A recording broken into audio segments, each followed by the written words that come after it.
Hello children, today we will talk about types of mixture. ठीक है, हमने last video में देखा था मिक्सचर और प्योर सब्सटेंस या सब्सटेंस में क्या फ़र्क है। ठीक है, चलो। Depending upon the nature of the component that forms a mixture we can have different types of mixture. तो एक मिक्सचर में किस किस टाइप के कंपोनेंट है उसके बेसिस पे हम मिक्सचर को क्लासीफाई करेंगे। ठीक है, तो इसके लिए हमें एक एक्टिविटी देखनी पड़ेगी। हमें क्लास को एक्चुअल में 4 ग्रुप में डिवाइड करना है। नाउ सी चिल्ड्रन, इसमें जो मटेरियल रिक्वायर्ड है वो है कॉपर सल्फेट, आपका पोटेशियम परमैंगनेट। ओके, सो ये जो आपके कंपाउंड हैं ये हमारे होम पे अभी अवेलेबल होते नहीं हैं, तो मैं इसको सब्स्टिट्यूट करूँगी कुछ और से और फिर आपको ये चीज़ अच्छी तरह समझाऊंगी। Okay, so let's see. Hello children, here we'll study about homogeneous and heterogeneous solution. Okay, mixture. Yes, देखो अब ये हम लोगों ने 2 ग्लासेस लिए हैं। This is will call it glass A and glass B. In glass A हम लोग इसमें थोड़ा सा रूह अफ़ज़ा डालेंगे, बिल्कुल थोड़ा सा अमाउंट। हम लोगों ने दोनों में almost equal volume of water लिया है। ओके, और हम इसे प्रॉपरली स्टिर करेंगे।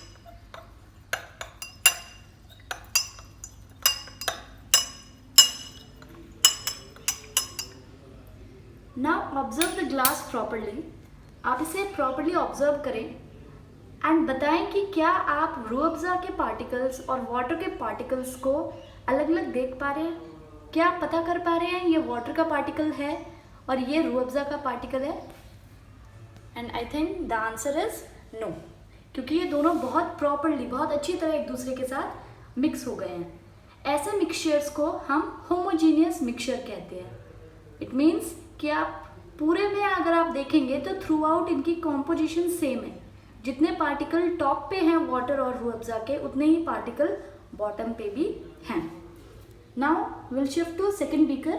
अब हम सेकेंड बीकर में थोड़ा ज़्यादा अमाउंट का रूह अफ़ज़ा डालेंगे and will see the observation.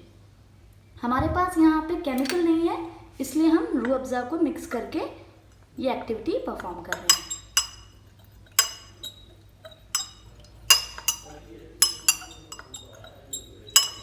Now please observe it. क्या इसमें आप पता कर पा रहे हैं कि कौन सा पार्टिकल वाटर का है और कौन सा पार्टिकल रूह अफ़ज़ा का है। द आंसर इज नो, क्योंकि ये बहुत प्रॉपरली और थ्रू आउट सेम कॉम्पोजिशन जैसे मिक्स हुआ है। Now we will compare, so this second one is also homogeneous mixture. अब हम इन दोनों को कंपेयर करेंगे तो देखो ये दोनों होमोजीनियस मिक्सचर है। बस यहाँ पे फ़र्क क्या है कि आपका जो बीकर ए है उसमें जो रूह अफ़ज़ा का अमाउंट है वो कम है, इस वजह से जो कलर है वो कम रेड है। बट जो बीकर बी है उसमें अमाउंट ऑफ रूह अफ़ज़ा ज़्यादा है, तो उसका कलर उससे डार्क है। ठीक है, so these are homogeneous mixture.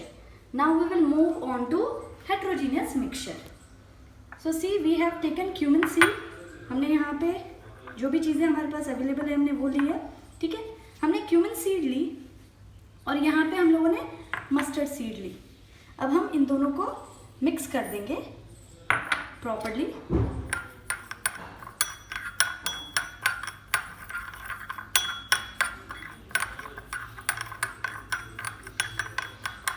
Now see, हमने एक मिक्सचर फॉर्म कर दिया है। बट आप ये बताइए, क्या आप पार्टिकल्स देख पा रहे हैं कि कौन से पार्टिकल क्यूमिन सीड के हैं और कौन से पार्टिकल मस्टर्ड सीड के हैं। The answer is yes. हमें पता चल रहा है कि ये जो पार्टिकल है ये पर्टिकुलर पार्टिकल आपका क्यूमिन सीड का है और ये पर्टिकुलर पार्टिकल आपका मस्टर्ड सीड का है। ठीक है, दूसरी बात, क्या ये थ्रू आउट सेम है। क्या आपको लग रहा है कि जहाँ पे इक्वल अमाउंट किसी एक पर्टिकुलर एरिया में equal amount of cumin seed और equal amount of mustard seed है। The answer will be no, क्योंकि देखो अगर आप इसे प्रॉपरली ऑब्जर्व करें तो देखो आपके यहाँ पे क्यूमिन सीड ज़्यादा हैं, यहाँ पे आपके मस्टर्ड सीड ज़्यादा हैं। ऐसे सॉल्यूशन जिसमें आप दोनों पार्टिकल्स को अलग अलग पता कर सके, पहचान सके और वो प्रॉपरली या थ्रू आउट सेम कॉम्पोजिशन नहीं रखता, उन्हें हम हेट्रोजीनियस मिक्सचर बोलते हैं। और ऐसे मिक्सचर्स जिसमें आप पार्टिकल्स का पता ना कर पाएँ कि कौन सा पार्टिकल कहाँ है, उसे हम होमोजीनियस मिक्सचर बोलते हैं। अब देखो होमोजीनियस मिक्सचर में आप इनकी बाउंड्रीज भी नहीं पता कर पा रहे हैं कि ये बाउंड्री वाटर की है और ये बाउंड्री आपके रूह अफ़ज़ा की है, ठीक है। तो जो आपका होमोजीनियस मिक्सचर होते हैं उनके पास कोई डिस्टिंक्ट बाउंड्रीज नहीं होती, जबकि आपके जो हेट्रोजीनियस मिक्सचर की अगर हम बात करें तो देखो हमारे एक पर्टिकुलर पार्टिकल की एक पर्टिकुलर डिस्टिंक्ट बाउंड्री है। तो हम ये कंक्लूजन करते हैं कि जो हमारे हेट्रोजीनियस मिक्सचर्स होते हैं उनकी जो बाउंड्रीज होती हैं, जो उनके पार्टिकल्स की बाउंड्रीज डिस्टिंक्ट होती हैं। Okay, I hope now you can understand this कि आप जब कॉपर सल्फेट और पोटेशियम परमैंगनेट का सॉल्यूशन बनाते हो तो वो यूनिफॉर्म रहता है, यूनिफॉर्मिटी उसकी through out the solution same रहती है, ठीक है। तो यहाँ पे जो बीकर ए और जो बी है उसमें हम लोगों ने वाटर में copper sulphate and potassium permanganate डाला है। इसको प्लीज़ आप कंपेयर करें जो हम लोगों ने अभी वीडियो में वाटर में रूह अफ़ज़ा डाला था, ठीक है। तो groups A and B have obtained a mixture which has a uniform composition throughout. Okay, एक टाइप के हमारे मिक्सचर होते हैं जिसमें उनकी कंपोजिशन पूरे सॉल्यूशन में, पूरे मिक्सचर में सेम होती है। आप कहीं का भी एरिया उठाएंगे आपको सेम कंपोजिशन मिलती है। Such mixtures are called homogeneous mixtures और सॉल्यूशंस। सो सी, हम लोग एक्चुअल में आपके जो मिक्सचर्स हैं उसको क्लासीफाई कर सकते हैं। आपके जो मिक्सचर्स हैं उसको हम दो में क्लासीफाई कर सकते हैं, एक है होमोजीनियस सॉल्यूशंस और मिक्सचर्स और एक है हेट्रोजीनियस। ये जो वर्ड है होमो, होमो का मतलब ही होता है सेम, ठीक है। तो सेम कंपोजिशन के लिए ये होमोजीनियस मिक्सचर्स हो गए, ठीक है। Some other examples of such mixtures are, ये आप घर पे भी कर सकते हैं। अगर आप वाटर को सॉल्ट को वाटर में ले तो आपका होमोजीनियस मिक्सचर बनेगा। आपका सेकेंड एग्जाम्पल है शुगर इन वाटर। आप ये भी ट्राई करके देखिए और आप देखिए कि क्या आप डिस्टिंग्विश कर पा रहे हैं ये शुगर का पार्टिकल और ये वाटर का पार्टिकल है, ठीक है। तो यहाँ पे भी आपको होमोजीनियस मिक्सचर मिलेगा। Compare the colour of the solutions, तो हम लोगों ने जिसमें फर्स्ट सॉल्यूशन जिसमें रूह अफ़ज़ा हमने कम डाला था एंड सेकंड सॉल्यूशन जिसमें हमने रूह अफ़ज़ा ज़्यादा डाला था, तो उनका आपको कलर कंपेयर करना है। दो both the groups have obtain copper sulphate solution but the intensity of the colour of the solution is different. तो यहाँ पे हम कॉपर सल्फेट की जगह रूह अफ़ज़ा देख रहे हैं, तो दोनों की प्रॉपर्टीज़ लाइक दोनों आपके होमोजीनियस सॉल्यूशन है बट यहाँ पे कलर की इंटेंसिटी डिफरेंट है। This shows that a homogeneous mixture can have a variable composition. तो देखो ये कितनी इंपॉर्टेंट बात है कि आपका जो होमोजीनियस मिक्सचर है उसकी कंपोजिशन कुछ भी हो सकती है। ऐसा नहीं है कि अगर आपने एक स्पून, अगर आपने आपका रूह अफ़ज़ा डाला है तो ही वो होमोजीनियस है, अगर 2 स्पून डाल दी तो अब नहीं रहेगा, या आपने 3 स्पून डाल दी तो नहीं रहेगा। आप कितना भी मिक्सचर बनाएं, आप कितने भी अमाउंट से बनाएं, वो फिर भी होमोजीनियस मिक्सचर ही होगा। तो हम बोल सकते हैं जो होमोजीनियस मिक्सचर होते हैं उनकी जो कंपोजिशन है जिससे वो बनते हैं वो वेरी कर सकती है। Now see, group C and D have obtained mixtures. अब जो आपका ग्रुप सी और डी है उसमें सॉल्यूशन नहीं बनाए लेकिन मिक्सचर बनाए। इसको आप कंपेयर करें जिसमें हमने क्यूमिन सीड और मस्टर्ड सीड्स हम लोगों ने मिक्स किया, ठीक है। वो आपका सॉल्यूशन नहीं है पर मिक्सचर है। Which contain physically distinct part and have non uniform composition. तो देखो आपको फिजिकली डिस्टिंक्ट पार्ट मतलब हम लोग उसको देख सकते हैं, फिजिकली मतलब आप उसको देख के पता कर सकते हैं कि ये पार्ट है, ये पार्ट है। एंड नॉन यूनिफॉर्म कंपोजिशन, कहीं पे कोई चीज़ ज़्यादा है, कहीं पे कुछ चीज़ ज़्यादा है। Such mixtures are called heterogeneous mixture, और हेट्रो का मतलब ही होता है different, okay. Mixtures of sodium chloride and iron filings, ये आप घर पे भी आप एक बार इसको जो हेट्रोजीनियस मिक्सचर आप घर पे बना सकते हैं। आप सोडियम क्लोराइड जो आपका सॉल्ट है, कॉमन सॉल्ट ले सकते हैं, और अब हमारे पास आयरन फिलिंग्स घर पे नहीं है तो आप इसकी जगह टर्मरिक पाउडर ले सकते हैं, ठीक है। आप उसको मिक्स करके देखें और फिर पता करें कि क्या आप टर्मरिक के पार्टिकल्स को और आपका जो सॉल्ट पार्टिकल है उनको अलग अलग देख सकते हैं क्या। Salt and sulphur, sulphur again we don't have it at home. ये वाली जो चीज़ है ऑयल एंड वाटर, ये आप बहुत अच्छी तरह कर सकते हैं। आप एक ग्लास में थोड़ा सा वाटर लें और उसमें थोड़ा सा ऑयल डाल के देखें और फिर आप उसे मिक्स करें और फिर देखें कि क्या वो दोनों पार्टिकल्स आप अलग अलग देख सकते हैं। Are examples of heterogeneous mixtures. So see, जो आपके मिक्सचर्स हैं वो क्लासीफाई हो सकते हैं दो में। One is homogeneous and second is heterogeneous mixture. Okay, homogeneous के कैरेक्टरिस्टिक है वो यूनिफॉर्म होता है थ्रू आउट। सेकेंड है डिस्टिंक्ट बाउंड्री नहीं होती है।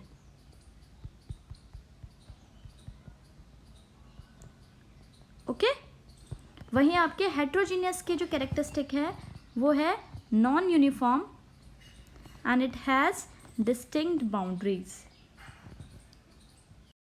अब हम लोग एक बहुत इंटरेस्टिंग एक्टिविटी देखते हैं, activity 2.2। Let us again divide the class into 4 groups ABCD। Distribute the following sample to.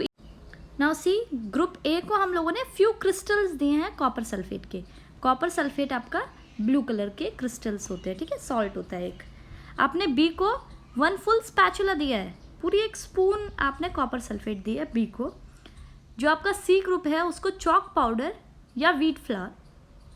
जो डी ग्रुप है उसको हम लोगों ने दिया है फ्यू ड्रॉप्स ऑफ मिल्क और इंक, ठीक है। और अब हमें क्या टेस्ट करना है ये देखते हैं। Each group should add the following sample in water. तो हमारे पास 4 सॉल्यूशंस होंगे, किस किस के। जो आपके कॉपर सल्फेट बहुत लाइट सा सॉल्यूशन होगा, यहाँ पे थोड़ा डार्क ब्लू कॉपर सल्फेट का सॉल्यूशन होगा, यहाँ पे हमारा चॉक पाउडर का सॉल्यूशन या व्हीट फ्लावर का, हमारे पास यहाँ पे मिल्क का या इंक का सॉल्यूशन होगा, ठीक है। हमें ये चारों सैंपल्स हमें वाटर में डिजॉल्व करने हैं। And stir properly using a glass rod. Are the particle in the mixture visible. अब बताओ, आपका जो कॉपर सल्फेट है वो विजिबल नहीं होगा, मैं अभी आपको एक फ़ोटो दिखाती हूँ, ठीक है। जो चॉक पाउडर है ये आपका विजिबल होगा, जो पार्टिकल्स है। जो व्हीट फ्लावर है वो भी आपका विजिबल होगा। अगर आप मिल्क या इंक डालेंगे वो भी आपके पार्टिकल्स उसके विजिबल होंगे, ठीक है। Direct a beam of light from a torch through the beaker containing the mixture and observe from the front. तो हम लोग एक बीम ऑफ लाइट वहाँ से पास करेंगे इन सॉल्यूशन से और फिर अपना कंक्लूजन देंगे। तो एक बार ये देखते हैं। सी आपका कॉपर सल्फेट सॉल्यूशन है, ये जिसमें फ्यू क्रिस्टल्स हैं कॉपर सल्फेट के, और ये वो सॉल्यूशन है जिसमें 1 फुल स्पैचुला है कॉपर सल्फेट का। This cool experiment. I'm shining my laser light through 2 glasses of distilled water. To this glass, I've already added some sugar and stirred it very nicely so it's dissolved. To this glass, I have not added anything. Notice that we don't see the beam or the path of light in either of the glasses. But now we'll go ahead and add some milk to the second glass. And notice what happens. As we stir that milk, we can now see the path of light. So the question is, why do we see the path of light when we add milk, but we don't see it when we add sugar to it? See children, यहाँ पे जो आपका जो copper sulphate वाला जो solution है और जो आपका बी ग्रुप वाला कॉपर सल्फेट वाला सॉल्यूशन है, ये बिल्कुल आपके सॉल्ट सॉल्यूशन की तरह एक्ट करेगा while we pass the light, okay, beam of light through it। मतलब इन दोनों सॉल्यूशन में भी आपकी लाइट यहाँ पे नहीं दिखेगी। आपका जो चॉक पाउडर और आपका व्हीट फ्लावर है, इसमें जो लाइट है वो ज़्यादा स्कैटर्ड हो जाएगी, बहुत अच्छी तरह एक बीम ऑफ लाइट नहीं दिखेगी, बट हाँ आपको स्कैटर्ड बीम ऑफ लाइट दिखेगी, ठीक है, एक थिक बीम ऑफ लाइट दिखेगी। बट आपका जो ये मिल्क वाला जो सॉल्यूशन बनेगा या इंक वाला जो सॉल्यूशन बनेगा, उसमें बहुत ब्रिलियंट आपको बीम ऑफ लाइट यहाँ से जाती हुई दिखेगी। Okay, so now see, leave the mixtures undisturbed for a few minutes as set up the filtration apparatus in the meantime. Is the mixture stable or do the particles begin to settle down after some time? अब देखो, आपको मैं बता देती हूँ, जो ये milk वाला मिक्सचर है इसके पार्टिकल्स सेट नहीं होंगे, ठीक है। कितनी भी देर आप रख लें, इसके पार्टिकल्स नीचे सेट, मिल्क के पार्टिकल, ये कभी नहीं होगा कि मिल्क के पार्टिकल नीचे सेट हो जाए और ऊपर वाटर रह जाए, ये ऐसा नहीं होगा, ठीक है। आपका जो कॉपर सल्फेट का या आप इसको सॉल्ट सॉल्यूशन जो है आपका, इसमें भी ये बिल्कुल नहीं होगा कि आपके जो सॉल्ट के पार्टिकल्स नीचे सेट हो जाए और आपका वाटर ऊपर रहे, ठीक है। लेकिन आपका जो ये वाला जो सॉल्यूशन है, चॉक पाउडर या व्हीट फ्लोर वाला जो सॉल्यूशन है, ये आपका नीचे सेट हो जाएगा। आपका जो चॉक पाउडर है वो नीचे एक्यूमुलेट हो जाएगा और ऊपर आपका वाटर रह जाएगा, ठीक है। Filter the mixture, is there any residue on the filter paper. अब हम लोग फिल्टर पेपर से इसको पास करेंगे। ये वाले में फ़िल्टर कुछ भी नहीं हो पाएगा, इस वाले में भी कुछ भी फ़िल्टर नहीं हो पाएगा, ठीक है। इन दोनों में कुछ फ़िल्टर नहीं होगा, बट इसमें फ़िल्टर होगा। आपका जो फ़िल्टर पेपर है इसमें ऊपर आपके चॉक पाउडर और ये व्हीट फ्लावर के पार्टिकल्स यहाँ पे मिलेंगे। मिल्क और इंक वाला भी आपका फिल्टर नहीं हो पाएगा। तो इन 3 टाइप के सॉल्यूशन में सिर्फ आपका जो चॉक पाउडर वाला सॉल्यूशन है वो फिल्टर हो पाएगा। Discuss the results and form an opinion. Now see हम फिल्टर कैसे करते हैं किसी भी सॉल्यूशन को। ये हमारा फिल्टर पेपर होता है। फिल्टर पेपर क्या होता है कि आपका एक सर्कल में पेपर है जिसमें छोटे छोटे पोर्स हैं। इसको हम यहाँ से फोल्ड करके ऐसा शेप देंगे और फिर से इसको ऐसे फोल्ड करेंगे। ओके, तो ये एक कोन का शेप आ जाएगा इसमें। इसको हम ओपन करेंगे और इसको हम एक सेपरेटिंग फनल पे ऐसे प्लेस करेंगे। अब हम जो सॉल्यूशन है वो ग्लास रॉड की हेल्प से हम सॉल्यूशन हम इस फनल से पास करेंगे। तो जो आपका लिक्विड बाहर आएगा उसको हम फिल्ट्रेट कहते हैं। सपोज़ आप टी बना रहे हैं तो टी को जब आप फिल्टर करते हैं तो आपकी जो टी है वो आपका फिल्ट्रेट है और जो टी लीव्स हैं वो यहाँ पे आपकी स्टक हो जाएंगी। ठीक है। नाउ इसके बाद वाले वीडियो में हम लोग, अब आपको ये दोनों एक्टिविटीज़ पता होनी चाहिए हमने इसमें क्या किया है। नेक्स्ट वीडियोज़ में हम लोग solutions, suspensions and colloidal solution, मतलब जो हमारा A, B, C, D जो सॉल्यूशन थे उनको हम कैरेक्टराइज्ड या कैटेगराइज करेंगे उसे इन तीनों में, solution, suspension and colloidal solution. उससे पहले एक बार हम लोग क्वेश्चन आंसर्स कुछ डिस्कस कर लेते हैं। Question 1, what is meant by pure substance. ये 2 क्वेश्चन हैं जो कि आप अभी की अभी अपनी नोटबुक में करेंगे। मैं आपको बताती हूँ कितना लिखना है। So you all know a pure substance is the one that consist of a single type of particles. ठीक है, सिर्फ इतना आप आंसर लिखेंगे अभी की अभी अपनी केमिस्ट्री नोटबुक में। ओके, ये आगे का पार्ट नहीं लिखना। That is all constituent particle of the substance have the same chemical nature. Pure substance can be classified as elements and compound. ये सब अभी नहीं लिखना क्योंकि अभी हमने ये नहीं देखा है। आपको सिर्फ ये वाली लाइन लिखनी है फॉर दिस क्वेश्चन अभी की अभी। Okay, next question, list the points of difference between homogeneous and heterogeneous mixture. एक बार ये देखते हैं। इसमें आप लिखेंगे a homogeneous mixture is having, आप 2 टेबल बनाएंगे, होमोजीनियस मिक्सचर का और हेट्रोजीनियस मिक्सचर का, और उसमें जो पॉइंट्स आएंगे एक बार हम लोग वो देख लेते हैं। Uniform composition through out, first point, homogeneous mixture में यूनिफॉर्म कंपोजिशन होती है थ्रू आउट। इसमें आप एग्जाम्पल भी लिखेंगे, सॉल्ट इन वाटर या sugar in water. Okay, next heterogeneous mixture में आप लिखेंगे non uniform composition through out. Example में आप इसमें लिख सकते हैं simple oil and water. Continue करेंगे हम नेक्स्ट वीडियो में।